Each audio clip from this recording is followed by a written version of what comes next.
Dr. Nick says, in the vid you posted, everyone around you is probably going 120, ignoring the legality for a second. Who is acting more unsafe in the moment? I think the driver causing everyone to brake and pass. So the video that Dr. Nick is referring to is we got Officer Grant, who's about ready to jump in. We'll be with you in just a second, but I'll finish responding to this and then we'll. So in the video, it is someone driving the speed limit and not breaking the law. So you can't break the law because the law says you can't go over the speed limit. So if everyone's doing 120, breaking the law, are you causing more of an issue by following the law than just jumping into the mix and breaking the law?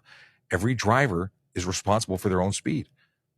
And if someone was robbing a bank and you were in the way of them getting into the bank quickly, because that would, possibly get the logic suggesting that you should be going above the speed limit because everybody else is ridiculous. I appreciate what you're saying, but no, what the truth is that nobody should be breaking the law.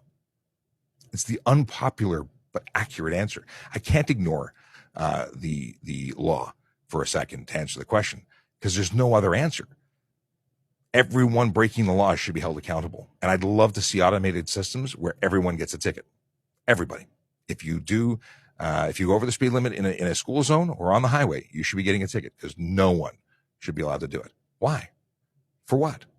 So are the people who have to slow down at risk because, well, no, they chose to be at risk. They chose to speed. And if they have to slow down, what's part of driving?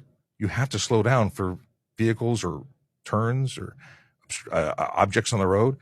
All of those things are part of driving. They're totally responsible for it. No, I totally reject your suggestion that someone who is driving safely and legally is part of the problem. But I appreciate your perspective. I don't mean to. I hope you're not offended by me disagreeing with you. But I'll always disagree with that. If you're speeding, you're part of the problem. And I had someone call into the radio show I was on Jerry Agar. The Jerry Agar show on News Talk 1010 last week. And I think it was last week's show. And it was alleged that if you, that speed limits, because we have city speed limits, we've reduced speed limits by at least 10 kilometers in most areas. So if it was a 60, it's a 50. If it's a 50, it's a 40. If it's a 40, it's a 30.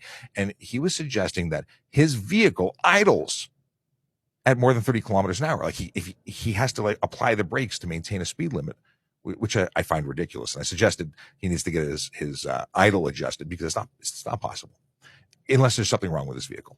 I have no problem maintaining the speed limit and I drive at or below it, which is totally lawful. Obviously I wouldn't be doing something illegal, but I don't always drive the speed limit. Sometimes I go less than the speed limit by 5 kilometers. If it's raining, maybe 10 or 15 kilometers.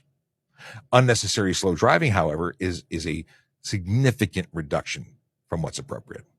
Anyway, moving along.